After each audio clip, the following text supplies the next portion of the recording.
সাত সকালে ঘটে গেল একটি চুরির ঘটনা। মনসুকা এক গ্রাম পঞ্চায়েতের বাঘানালা গ্রামে কার্তিক মাঝির দোকানে তালা ভেঙে 6টি রান্নার গ্যাস সিলিন্ডার চুরি করে নিয়ে যায় দুষ্কৃতীরা। গতকাল সন্ধ্যায় গ্যাসের গাড়ি 9টি ভর্তি সিলিন্ডার দিয়ে যায়। বৃষ্টির কারণে নিয়ে যেতে পারেনি গ্রাহকরা। সকালে দেখা গেল চাবিটি ভাঙা অবস্থায় পড়ে রয়েছে। ভর্তি সিলিন্ডার 3টি রয়েছে, 6টি নিয়ে গেছে দুষ্কৃতীরা। এলাকায় ব্যাপক চাঞ্চল্য তৈরি হয়েছে। গ্রাম্যবার্তার পক্ষ থেকে অনুরোধ, সকলে সাবধানে থাকুন, সতর্কে থাকুন। চুরি ঘটনাটা ঘটলো, কিভাবে ঘটলো যদি একটু বলেন। কীভাবে বলতে, কালকে আমি রাত্রি 10টা 15-20 নাগাদ বাড়ি যাই। যাওয়ার সময় আমি ট্যাঙ্কে চাবি দিয়ে গেছি। 9টা গ্যাস ছিল, 3 লাইন 3টে করে বসানো ছিল।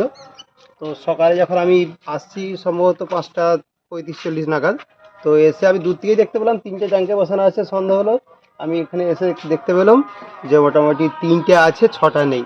6টা ভর্তি ট্যাঙ্কে কেউ বা কারা তালা ভেঙে নিয়ে গেছে। আচ্ছা, মানে কিভাবে কি সন্দেহ করছেন যে কেউ এটা রোখে পড়ে হচ্ছে চুরি করতে পারে এই গ্যাসগুলো? সেরকম তো আমি ভাবতে পারছি না, কারণ আমি জানা তো কারো ক্ষতি করিনি। এবার কেউ যদি ভেবে থাকে যে ব্যবসায়িক ক্ষেত্রে যদি বলেন যে ইদানিং ব্যবসা একটু ভালো হচ্ছে, অর্থাৎ কাস্টমার অনেকটাই আমার বেড়ে গেছে, এতে করে যারা পাশাপাশি ব্যবসা করে তাদের মনে প্রতিক্রিয়া কি তো আমি জানি না। সেরকমও আমি কিছু ভাবতে পারছি না। আপনার নামটা কি? আমার নাম কার্তিক মাঝি। আচ্ছা, বরাবরই কি এখানে গ্যাস রাস্তার ধারেই থাকে? হ্যাঁ, এখানেই থাকে, কারণ গ্যাস একটা দাহ্য জিনিস, একে বাড়িতে রাখা বিপদ। সেই হিসেবে যারা যারা এরকম কাজ করে প্রত্যেকেই ফাঁকেই থাকে। আমাদের 7খানা ট্যাঙ্কে রাখার পারমিশন আছে অফিস থেকে। আমাদের 7টা ট্যাঙ্কে নিয়েই কাজ। লোকের বাড়িতে ডেলিভারি করি। আমাদের যে গ্যাসের ডিস্ট্রিবিউটার, তার গাড়ি প্রতিদিন 7টা করে মাল দিয়ে যায়, আমরা নিয়ে বাড়িতে বাড়িতে পৌঁছে দিই। এর আগেও কি চুরির ঘটনা ঘটেছে?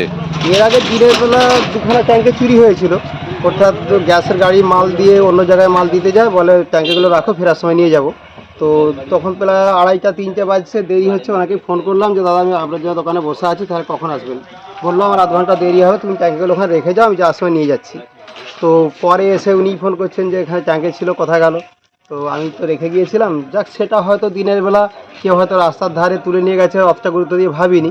কিন্তু এখন দেখা যাচ্ছে এটা পরিকল্পিতভাবেই মনে হচ্ছে করা হয়েছে। থানায় কি জানিয়েছেন? থানায় জানাবো, থানায় 10টার পর যাব, কারণ এখনও সম্ভবত থানার অফিসার নেই।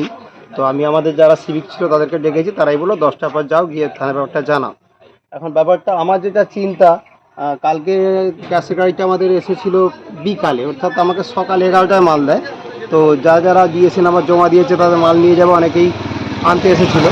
তো এসে দেখলো গাড়ি আসেনি। আমি ফোন করলাম, বললো বিকালে আপনাকে মাল দেবো। 2টো টিপ দেওয়া হচ্ছে, একটা টিপ মনসুকা পর্যন্ত, আর বিকালে আপনাদের দিকে দেওয়া হবে। সেই হিসেবে অনেকে ট্যাঙ্কে রেখে গেছে যে তাহলে ট্যাঙ্কেগুলো রাখো, আর হচ্ছে যখন বিকালে মালটা আসো খবর দেবে, সে নিয়ে যাবো বা বাড়িতে পৌঁছে দেবে।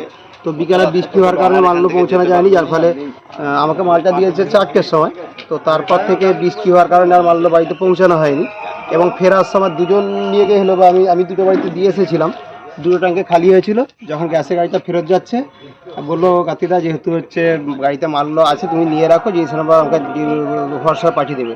তো সেই হিসেবে সেইগুলোও নিয়ে মোট 9টা আমার ভর্তি ট্যাঙ্কে ছিল, আমি চাবি দিয়ে বাড়ি গেছি।